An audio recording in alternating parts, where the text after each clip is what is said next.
Hi, everybody. I'm Lisa LaFontaine. I'm the CEO of the Humane Rescue Alliance, and we're thrilled that you're with us today on a beautiful Friday. And I am just so happy to have with me Gene Baur, who is the co-founder and president of Farm Sanctuary, which is America's first shelter for farmed animals. But Gene has also spent 25 years traveling around the country to raise awareness about industrialized factory farming and what's really happening in our current food system. And we really support one another's organizations. Our causes and values are so closely aligned. And I want to thank you for your amazing work, but I also want to thank you for the many individual animals that you have helped us give permanent sanctuary to, because we see farm animals all the time in the District of Columbia. We, once a few years ago, we got a very large group of chicks who were being mailed, and you guys helped us out. So thank you for your work and for always being there for us. We really appreciate it. Absolutely. And thank you for your work. You know, we're colleagues in alignment, trying to help other animals and make the world a little bit kinder. So we're very grateful for the work you do as well. Thank you. So let's start at the beginning. How did you get involved in this work? How did you start your journey with farm animals, and what led to the creation of Farm Sanctuary? Yeah, well, I grew up hearing about horrible things happening to other animals, hearing about factory farming, hearing about the destruction of the planet because, we're cutting down rainforests and so on. And I didn't want to be part of the problem.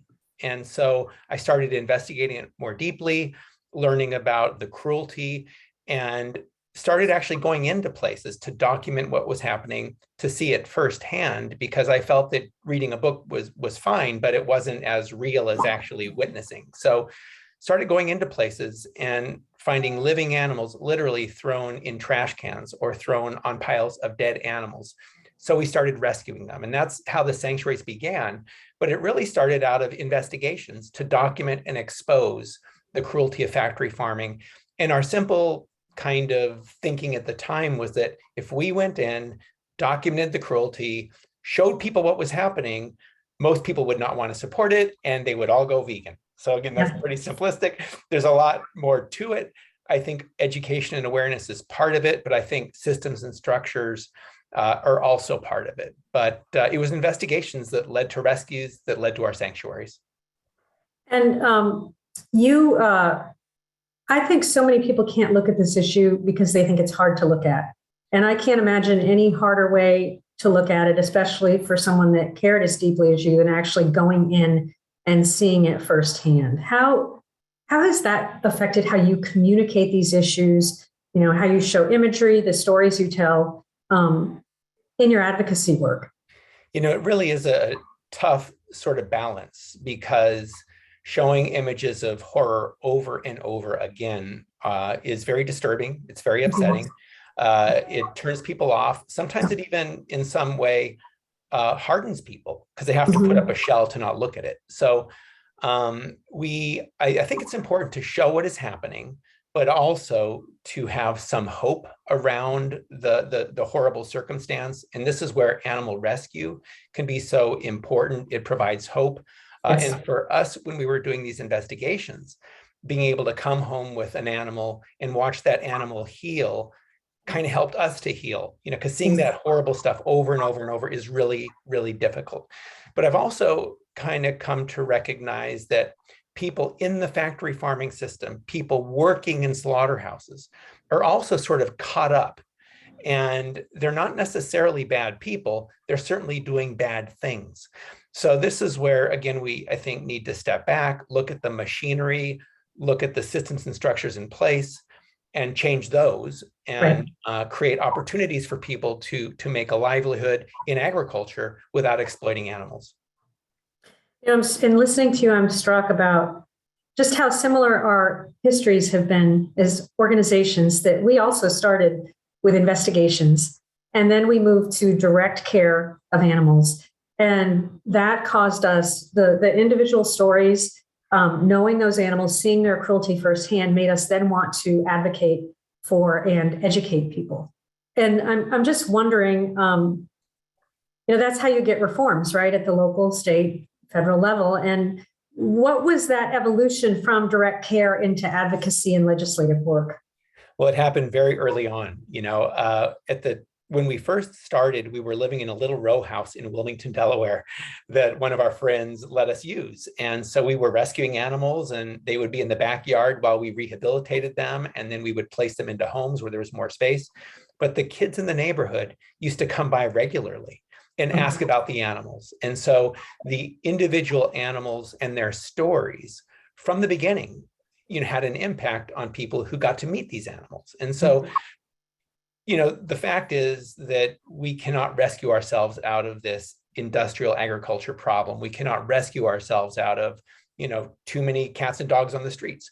We need to look at systemic issues, go upstream, and prevent, the need to rescue millions or even billions of animals. So, but it was very early for us that we recognized that we could only rescue a small number, that we needed to raise awareness and advocate for changes in practices. And one of our first campaigns was at stockyards, where animals too sick to walk, downed animals, were literally dragged onto trucks, taken to slaughter, or they were just left to die in alleyways and in pens. So one of our first campaigns was to say, if an animal is too sick to walk, and these were cows and pigs and sheep, if they were too sick to walk, they should either be humanely euthanized or given proper veterinary care. They shouldn't just be left to die, and they should not be dragged onto trucks to go to slaughter. So we identified a clear problem. We came up with a suggested solution. If an animal's too sick to walk, again, they get vet care or they are euthanized instead of left to suffer or taken to slaughter. And so that was one of our early campaigns, and it came out of our rescue work and our investigative work when we found downed animals left to suffer and die. So from the beginning, we did rescue, we did education, and we did advocacy. And you knew you were onto something when those kids were asking, right? When they were asking about the individuals. Absolutely. Absolutely. Yeah. I think most people see other animals as feeling creatures, not as commodities. And these kids, it's I think a natural instinct. And that was very clear.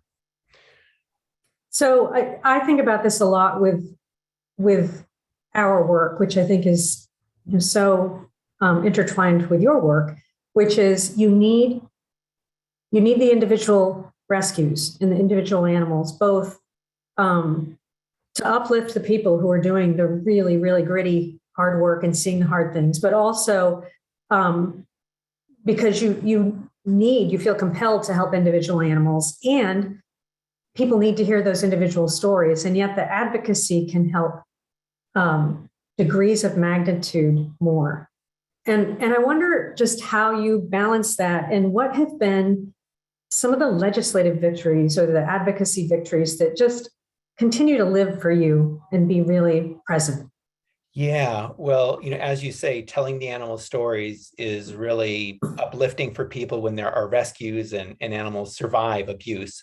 But those are largely symbolic, in terms of structures. I mean, they're critical and they are everything to each individual animal you can help. But systemically, we need to change practices. And so one of our first campaigns, as I mentioned, was to prevent downed animals too sick to walk, from being slaughtered and sold through stockyards and auctions. And we've had some success with that, including a federal ban on slaughtering downed cows for human food. Mm-hmm. So this is something that we worked to advocate legislation. We actually got part of it in a farm bill in the early 2000s. It got taken out in conference committee. Then we went to court. We did a federal petition, and then litigation. We were suing the USDA, actually, making the argument that downed animals are potentially diseased and a health threat, and therefore should not be used for human food. And they kept, fighting back against that. But then when mad cow disease was found in a downed cow in the early 2000s, the USDA agreed that, okay, maybe these downed cows should no longer go into the food supply. And so that's when they finally agreed to enact that policy. And we're continuing to work on that. We also believe that pigs and other animals who are too sick to walk should not be dragged onto trucks, should not be dragged into slaughterhouses, should not be used for human food. So our No Downers campaign has been with us since 1986. Mm-hmm. We've had some success, and we're continuing to work on other aspects of it. So when you think of those big systemic issues that create the structure that cause so many animals to suffer and so many people, like the folks in the slaughterhouse, to be caught in a system, what are some of the biggest legislative changes that you think we could still make that could help heal that system? It's hard to say there's one thing. I think we're going to need a variety of things. I think, Cory Booker has the Farm System Reform Act that he's Yeah. introduced in Washington, D.C., which we're supporting. We think it's very positive. It helps to limit the consolidation and the further, pushing out of small farms to be replaced by these big factory farms. It's all very positive. But also, I think we need to have local community efforts on the ground where consumers, for example, can participate in community-supported agriculture programs where they invest in a local produce farm at the beginning of the season, and they get their box of produce over the course of the growing season, and they share in the risks with the farmer. One of the big challenges for farmers is they have a lot of upfront costs to plant and prepare their farm for the growing season. So CSA supporters invest in that. And if it's a great year, they get a lot of produce. If it's not a great year, they don't get as much. So they're sharing in the process, also getting closer to the farmer. So that's an example, I think, of a system where consumers and farmers are closer together. And when there's less distance between consumers and farmers, there's also, I think, more transparency. Because what is happening now is that with growing concern about factory farming cruelty and about the harm to workers, about the harm to the environment of factory farming, a lot of industry groups are now starting to market things as humane. And so there's this real greenwashing thing that's underway when we hear about free range, for example, or natural. Those terms mean very little, and consumers are being misled. So I think for consumers to get closer to the source of their food is important. I think laws like ag-gag laws to prevent discussions and to prevent investigations of factory farming are horrible, and we've worked to prevent those. So transparency is another important principle that I think we need to see. So it's a lot of things. And then, of course, there's each person's daily individual choices about what they eat. And I've been a vegan since 1985, so eating plants instead of animals and not supporting animal agriculture is something each of us can do on a daily basis. And even if somebody doesn't want to go completely vegan, just eating fewer animal products. And it's getting easier and easier now with, plant-based meats and even in fast food restaurants and plant-based cheeses. So each of us can do things on the market side as well. And I actually think that as businesses shift, laws are going to shift. Sometimes laws follow practices and consumer moves and business moves. So that's another place I think it's very important for us to be engaged and acting in alignment with compassion instead of supporting an industry that's so harmful. So there are, would you talk a little bit for folks about what some of those greenwashing terms, what some of that actually means? And what are some of the misleading things around humanely raised, or, sometimes I think people assume if it's sold at Whole Foods, it must be humane. And if you could just kind of drill down into the subtleties there. Yes. Well, we hear about like pasture raised, for example, right? And that sounds really nice. But oftentimes in the case of chickens, for example, I've been to farms that are raising pasture-raised chickens, but those chickens are on a pasture, but they're enclosed in these, boxes, basically, where they're not really able to roam. And at this particular farm that I visited, they were using chickens who were genetically bred to grow very fast and very large. So these are birds that don't do very well in hot weather. And on this particular day, it was a hot summer day in Virginia, and these birds were panting. There were dead birds in these enclosures with the live birds in this pasture-raised system. And so pasture-raised sounds good, but in fact, there were a lot of real problems with it in terms of the genetics of the birds, and also in terms of the growing conditions. There weren't even fans. Sometimes factory farms at least have fans, but in this pasture-raised system, these birds were in these enclosures with low metal roofs and no fans. So the welfare could arguably even have been worse in some cases. So, but by saying it's free range or saying it's pasture raised, the farmer is able to jack up the price. Yeah. So there's currently an economic incentive to make things sound better than they are because consumers are willing to pay more if they think things are better than they are. And this is where, again, it gets down to consumers being closer to farmers. That way, there's more accountability and more transparency. The more distant the consumer is from the farmer, the easier it is for the farmer and the marketer to make claims that are not accurate. Right. And because people are experiencing it firsthand, either through not having access to the produce in a given year because of what happened for the farmer, they're more set up to advocate, I think.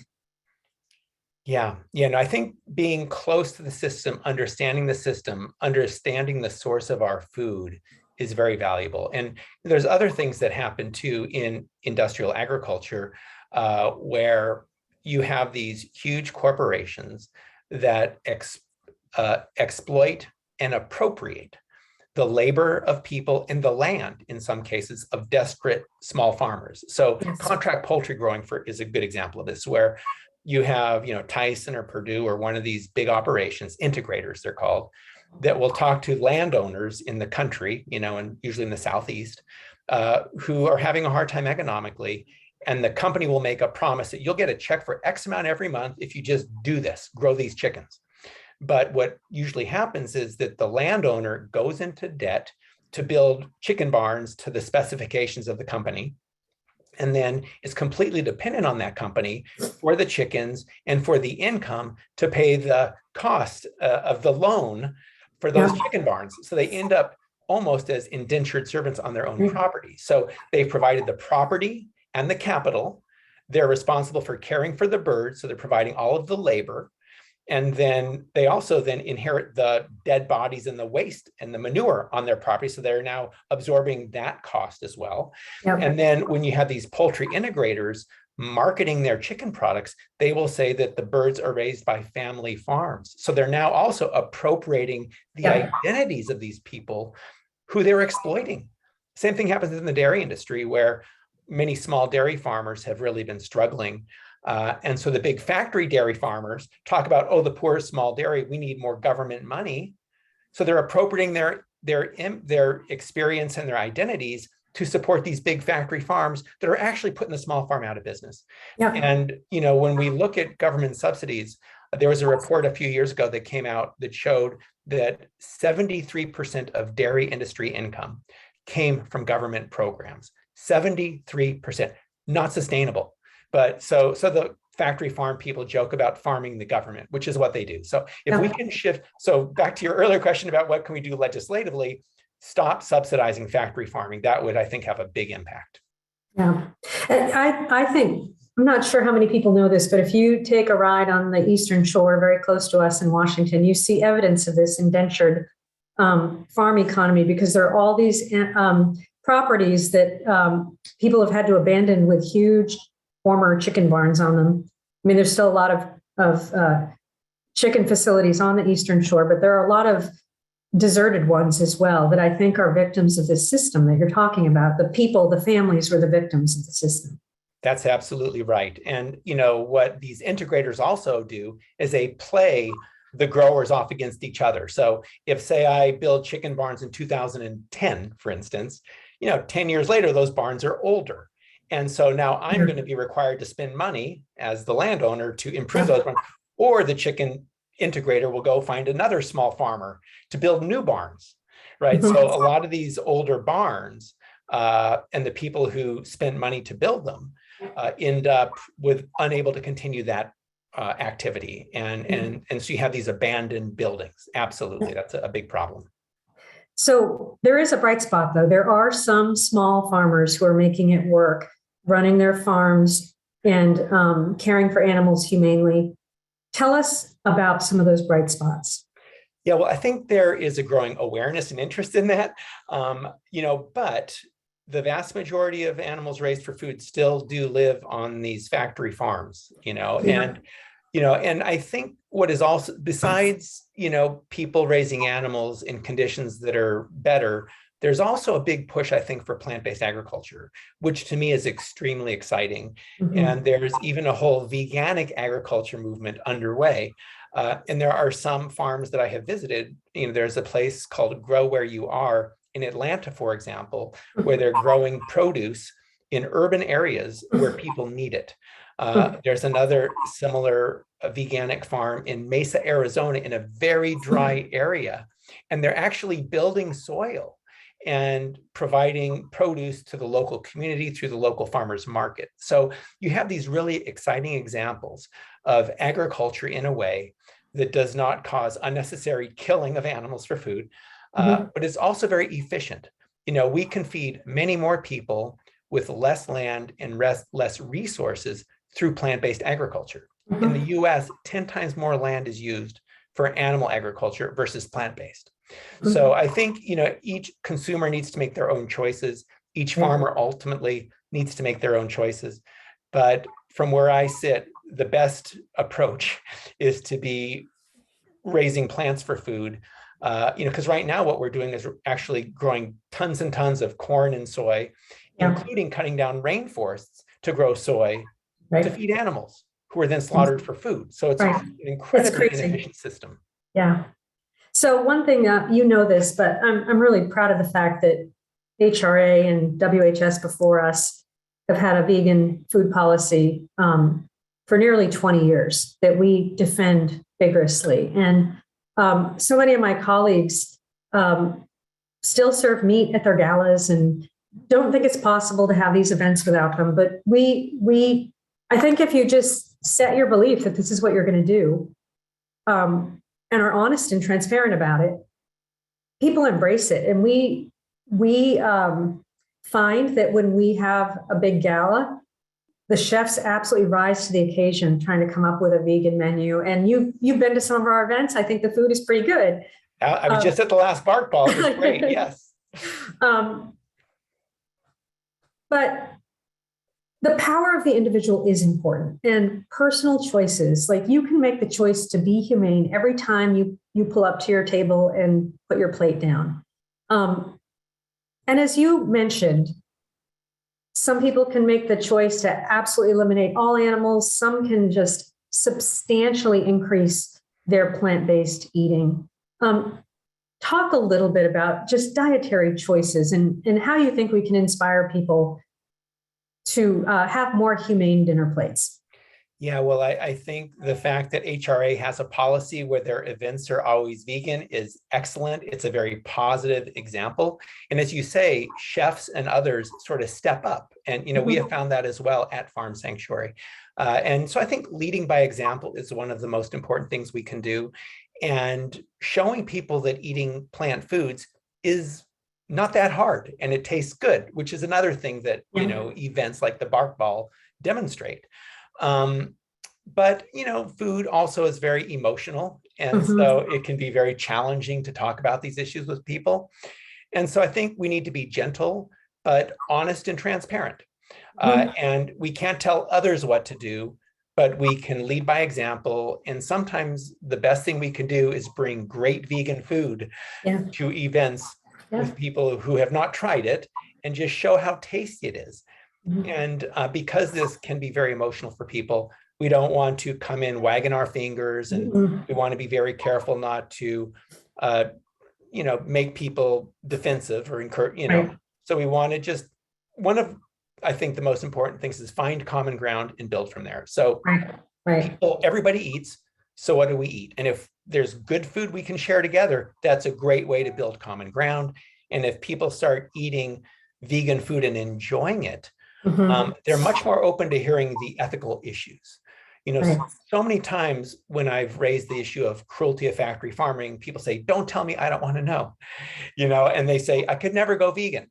But those same people, if you bring an amazing vegan meal and show them how tasty it is, they start going, oh, I could do this, right? So I think one of the biggest obstacles to change is fear. People don't think they can do it.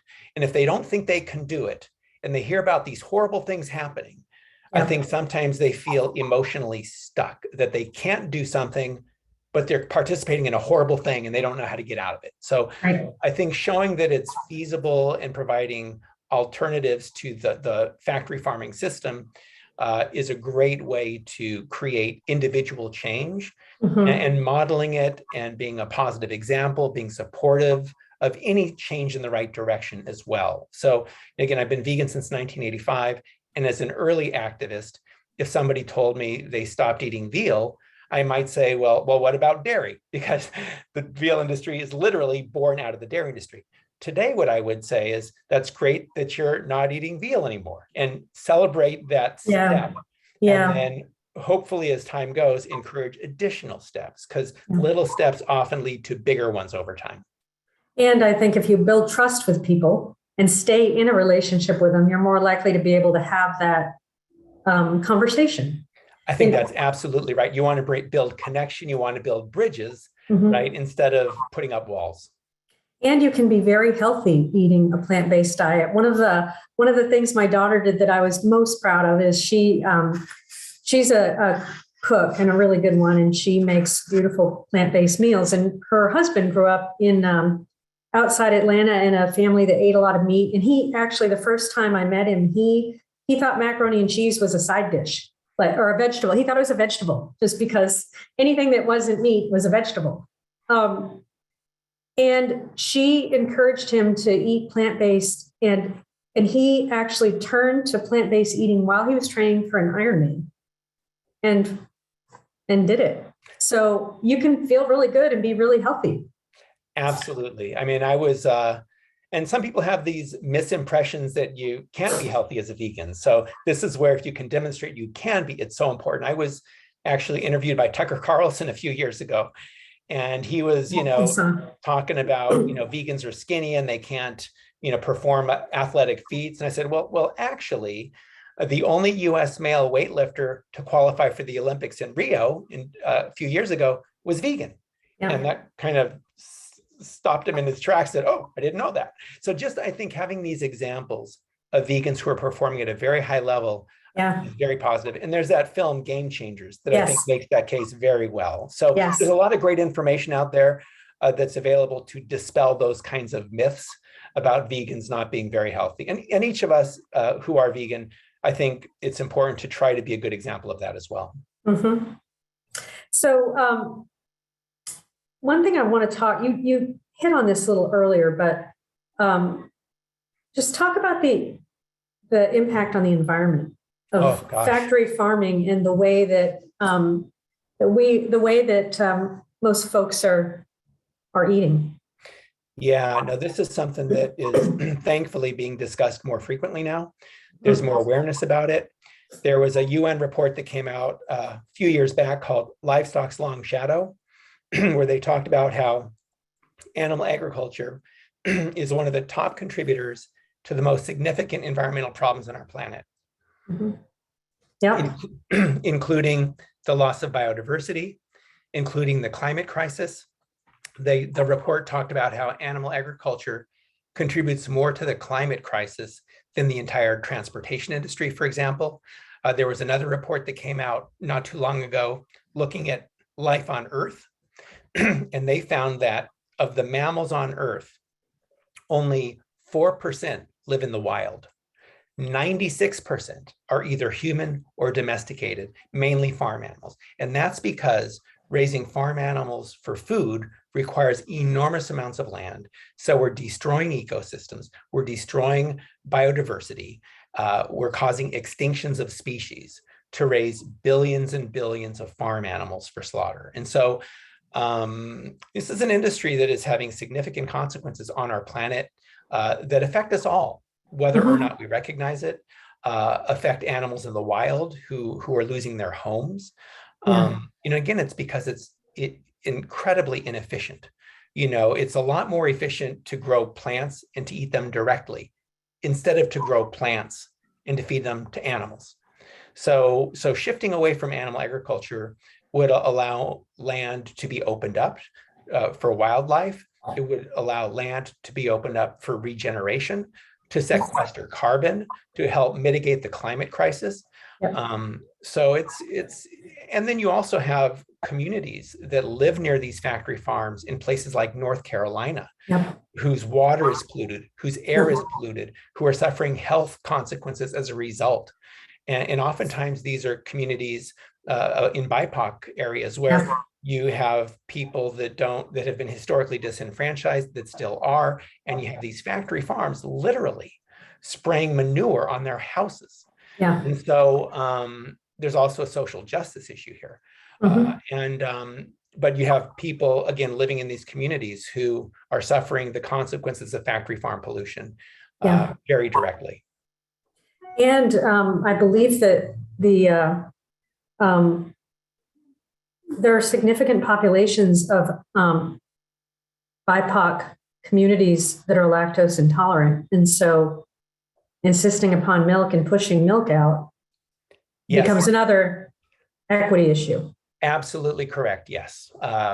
Pushing cow's milk on people, especially those who have difficulty digesting it, is, I think, a significant example of a dominant culture, of a racist mindset, and a lack of respect for people. And animal agriculture has foisted its products on people in schools, school children. Yeah. Also, it's working to sell its products around the world. And it's a new form of colonialism, or I should say an ongoing form of colonialism. Look again, Latin America, how you have rainforests being destroyed. And so this industry is bad for animals, bad for people, bad for the earth. And it also represents, I think, an abuse of power, where those who have sort of the least power are the ones who are the most vulnerable, whether they're humans or other animals. Yeah. So let's talk about Farm Sanctuary for a minute. I know that it's a beautiful place where you welcome people. And I think that people's one-on-one contact with the animals really gets in their heart and lives with them after they leave. I'm not sure what's happening right now with the pandemic and whether people are coming, but tell me about the diversity of animals who are at Farm Sanctuary at any time. Yeah, well, the sanctuary is a sanctuary for animals and also for people who care about animals. Yeah. We have cows, pigs, chickens, turkeys, ducks, geese, animals that have all come from the food industry and who are now allowed to be our friends instead of seen as food. Every year around the holidays, we encourage people to think about turkeys, for example, in a different way. And we have our annual Adopt a Turkey program. So, we have our celebrations for the turkeys instead of having events where people are eating turkeys as the centerpiece of their table. So that was something we started actually back in 1986. We're still doing it today, and we have sanctuaries, and there are now a number of sanctuaries that have these same kinds of events where we turn the tables, so to speak, and have the animals, the turkeys, as the guests of honor instead of the main course at our events. And so, we're just trying to demonstrate a different way to interact with and relate to farm animals. And that way, by that example, we hope to help change how our society views and treats farm animals. And, we have turkeys that are very friendly. We have some that if you sit down, they'll jump on your lap. And that oftentimes melts people's hearts, saying, oh, I didn't know turkeys would do this. And we have sheep who love to be petted. So you might be petting them for a while, and when you stop petting them, they start clawing at you, like a cat or a dog would claw at you, saying, come on, keep petting me. So these animals are not that different than cats or dogs, and they want to be treated with kindness. They want to enjoy their lives. They want to interact with others, whether human or non-human, in positive, inspiring ways. And at Farm Sanctuary, that's allowed. And whereas in the factory farming industry, these animals are, treated very badly. They're treated like commodities. They're in small cages and crates. And one of the most beautiful things is to watch animals who have come out of that abusive system start warming up and becoming themselves and being able to express themselves and to enjoy life at the sanctuary. And so it's a place of healing for animals and also for ourselves. So one thing that your family and my family has in common is that we both foster companion animals. And I think it's similar to that experience, right? If you get a foster animal who's been in a crate for a long time, on the ride home, they're breathing differently. They're relaxing the minute they get into your home. They're just settling. You see them come out. And one thing I think about a lot, and maybe you could give some advice here about what more we could do. The pet industry is a behemoth economic driver of the American economy. And during the pandemic, in 2020, Americans spent over $103 billion on their pets. And so I think about the fact that people, the same people who cherish their pet, who let them be in bed with them, who spend collectively $103 billion on them, still might complain about the expense of a plant-based meal or an upcharge at Starbucks and oat milk instead of dairy, but also don't seem to make that connection that the sheep wants to be petted, the sheep wants affection, the turkey will jump in your lap. What can we do to help people see animals as the same, not value them differently and appreciate them all equally? Yeah, no, I think this is going to be an ongoing process, and I think just talking about it here is a step in that process. Hopefully people are starting to think about turkeys and sheep and pigs and cows, as individuals with personalities, with feelings, who want to live instead of being killed. So I think it's an ongoing conversation. And the fact that HRA has plant-based policies is, I think, a significant positive aspect of that. But it takes time, and I think showing pictures of people interacting with farm animals as companions, as friends, not food, is very positive. Showing images and creating opportunities for people to experience great vegan food is also important. And I think dispelling certain myths about vegan food, because I think one of the big obstacles, again, is fear that I'm not going to like the food. The food's going to be too expensive. It's going to be too hard to find. But vegan food can be pretty simple. Can be rice and beans. Many ethnic dishes are traditionally plant-based because, historically speaking, humans have eaten primarily plants because it's just a lot more efficient than eating meat. Historically, the wealthy are the ones who ate the meat because they could appropriate more land, more resources, and they had more power and control, whereas most people ate plants. So eating ethnic foods tends to be more plant-based. And in terms of the price of vegan food sometimes being expensive, I think that's more a reflection of the marketplace. There's a very strong demand, and there's not a huge supply compared to the animal products that are heavily subsidized. So as time goes, hopefully plant foods become more affordable and more accessible in various communities where they're not accessible now. And this is where urban agriculture and grow your own operations are so great. But it's a process. And I think it requires awareness, but also systems and structures of support where plant foods are accessible. Because when people start eating more plants, they're not going to be as defensive about seeing farm animals as living creatures. Whereas if somebody is eating animals, there's a sort of emotional desire not to think about it. So both of those things, I think, have to go together. Yeah, you make a great point there. So I want to just pause. I have a few more questions, but I know folks in the who are with us today may have some questions too. So I think Risa is with us and can help us curate some of those. Risa, are you there? Yeah, I am here, and we have some great questions. So one attendee asked about lab-grown meat. Gene, if you could talk a little bit about that and the role that the expansion of that industry is playing in our food system. Well, right now there is enormous interest in cultivated or lab-grown, or there's different words. I think cultivated is the current term that most folks in that area are using about meat from the cells of animals that are not slaughtered. These are the cells are acquired and then grown in a lab or in some other way.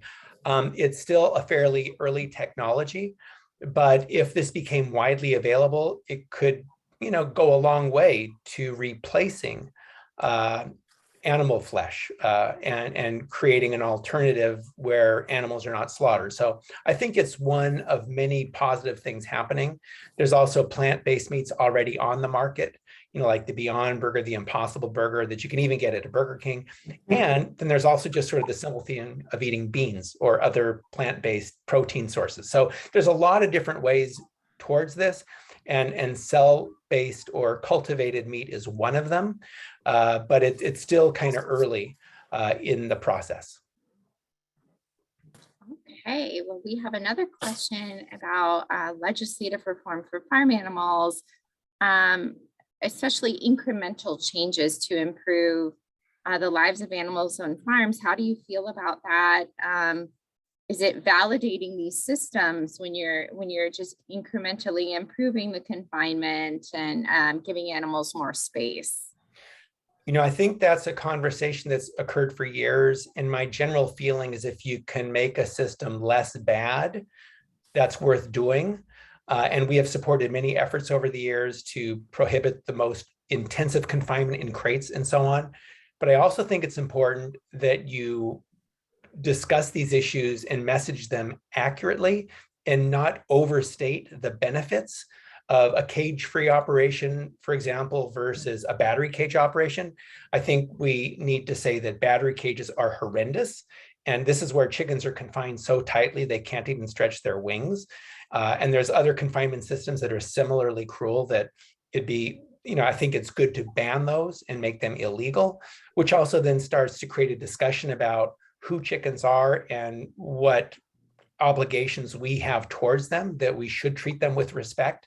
But some of these reforms can also be used to make things sound better than they are. And so you have businesses that will now sell cage-free and make it sound better than it is. So I think it's important to just be honest about it and say cage-free is not as bad as battery cages, but cage-free is not cruelty-free. So I think it's just, incremental reforms have their place, but I think we need to continue creating additional incremental reforms and just being clear about what they really mean.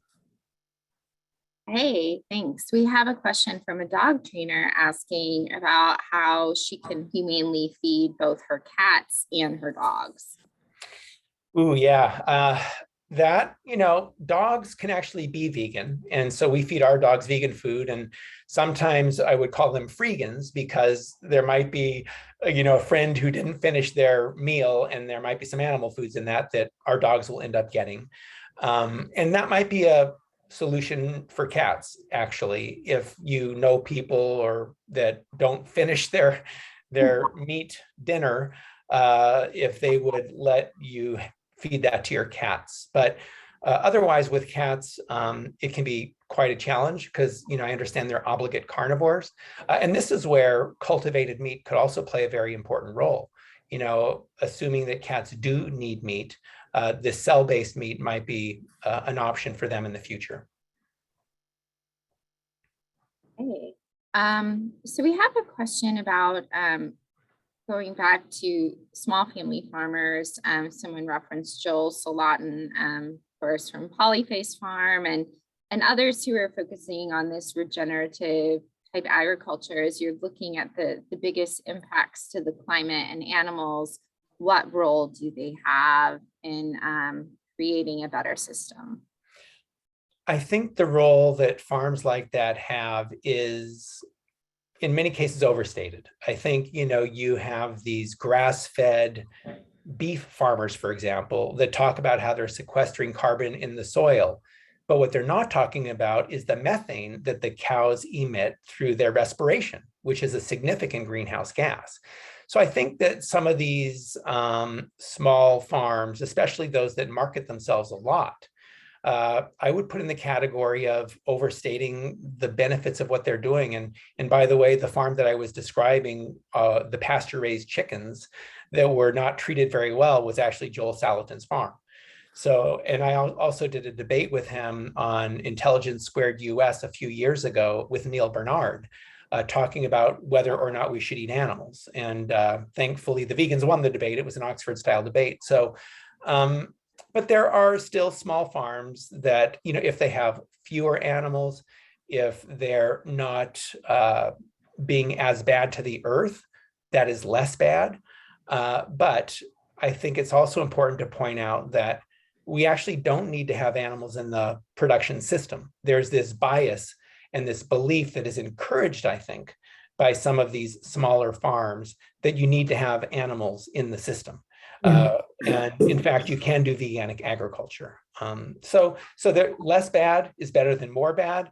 But I think sometimes, again, the benefits of these types of operations are overstated when it comes to the environment, when it comes to animal welfare. But if they're raising fewer animals, that's certainly a positive thing. Okay, and we have a question about just elevating the status of farmed animals and animals in general in the law, and how do we go about doing that?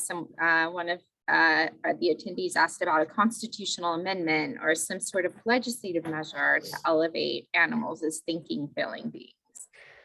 Yeah, well, this is something that over the years, we had these sentient beings proclamations that we got about 60 cities to endorse. It's more symbolic, basically saying that farm animals are sentient beings with feelings and they deserve to be treated with respect. Again, more symbolic. I think from a more practical standpoint, in the more kind of legislative arena, having farm animals covered under the Federal Animal Welfare Act would be one step. Right now, farm animals are excluded from the Federal Animal Welfare Act, which is shocking to many people. And most of the animals who are slaughtered, specifically birds, are excluded from the humane slaughter law. So you have these gross sort of neglecting of the fact that these are sentient creatures existing already in law, which means that these animals are treated very badly. So I think incrementally challenging some of those exclusions of these animals is possible. But again, like I mentioned earlier, a lot of change actually happens more culturally, more through practices, more through businesses. And as those things change and as people start seeing farm animals more as friends, we're going to have a much greater likelihood of being able to pass laws to protect them from these horrible abuses. So it's, again, going to be one of these long-term practices. I don't know that a constitutional amendment is in the cards anytime soon, but I think some state laws, I think some local laws, I think institutional policies are important. I think there was recently something, I believe in the UK, where there was a recognition that lobsters and certain sea animals are sentient beings. So that is good. So there's a discussion about the fact that these are sentient creatures. And there's also science that backs this up. So I think spreading the word about the science and the findings and the showing that these animals have cognitive and emotional lives and abilities that we should understand and be respectful of.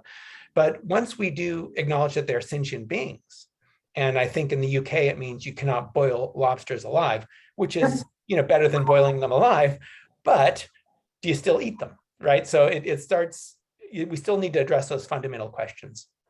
Yeah. So I have a couple more questions, Risa, and then maybe we can close out with questions from the audience. Does that sound good? Perfect. So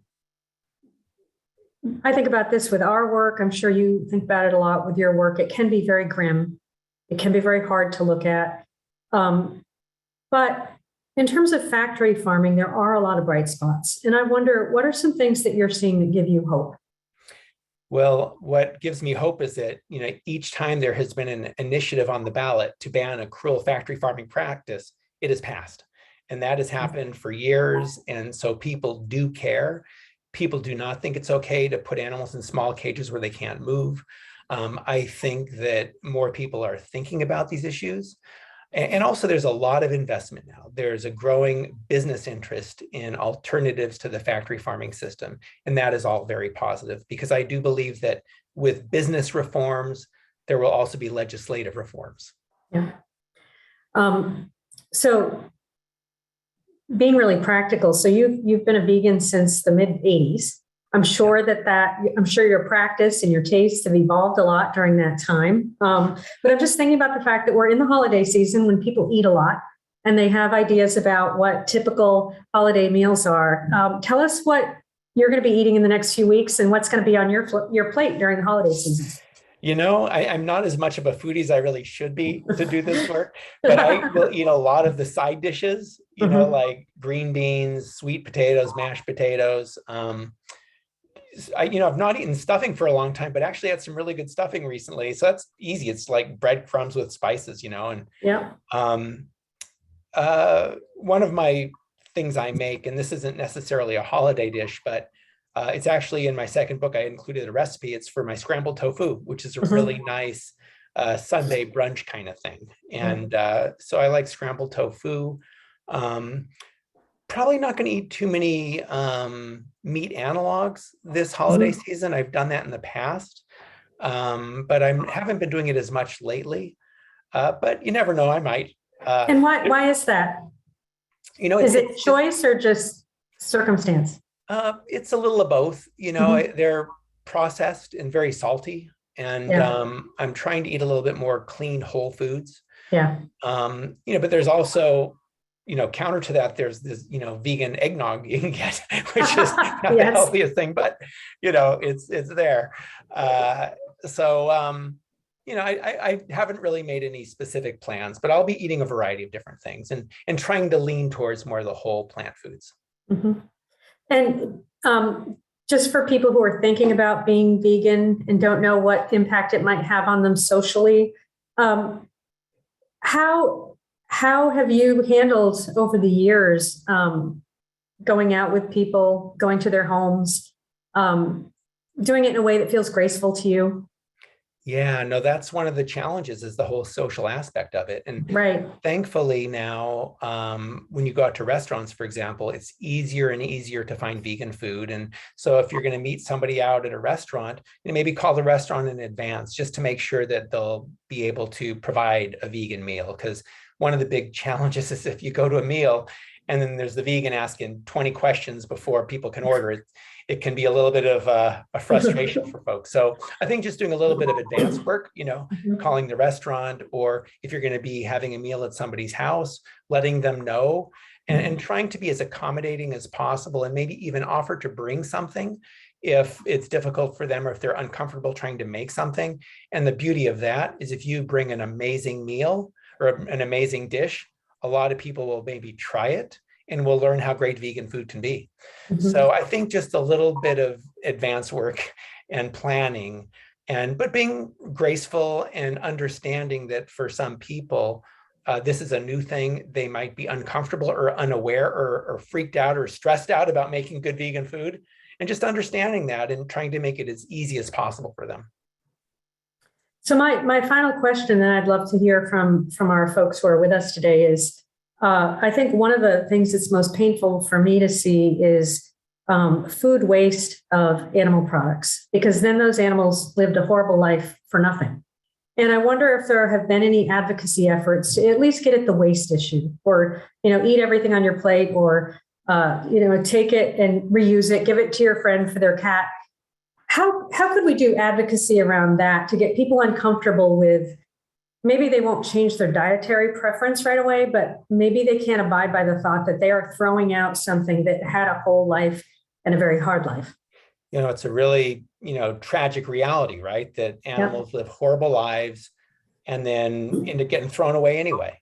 I haven't done a whole lot in this space, but it's a real problem. And I think just raising awareness about it, and just letting people know that, to take less upfront, so they're not going to have a plate full of stuff they're not going to finish. And I think that's generally a good thing to consider anyway, right? That we don't need so much, that we don't, gluttony is not a positive aspect of humanity, right? It's a reason it was a seventh sin.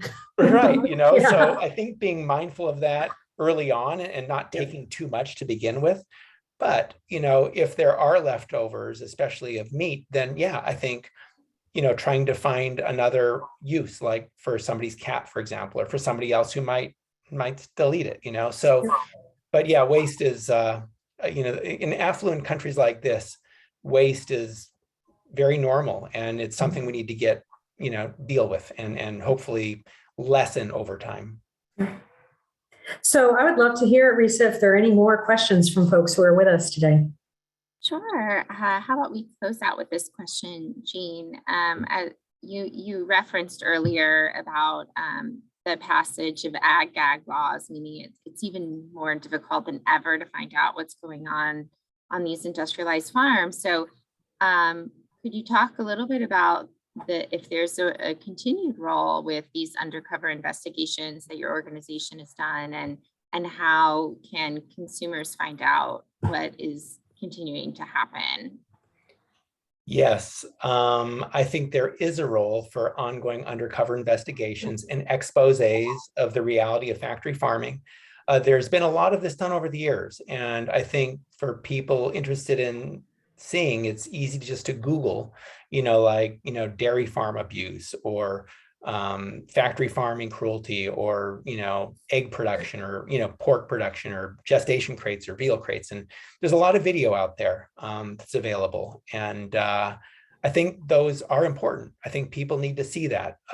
It's upsetting, it's disturbing. In some ways, it's kind of like a slap in the face, which is important to wake us up, but we don't want to keep slapping ourselves in the face necessarily. So then we also need to have positive steps forward and solutions, which again, then you need to demonstrate and show folks what they can do, which, one of the best things is to eat plants instead of animals.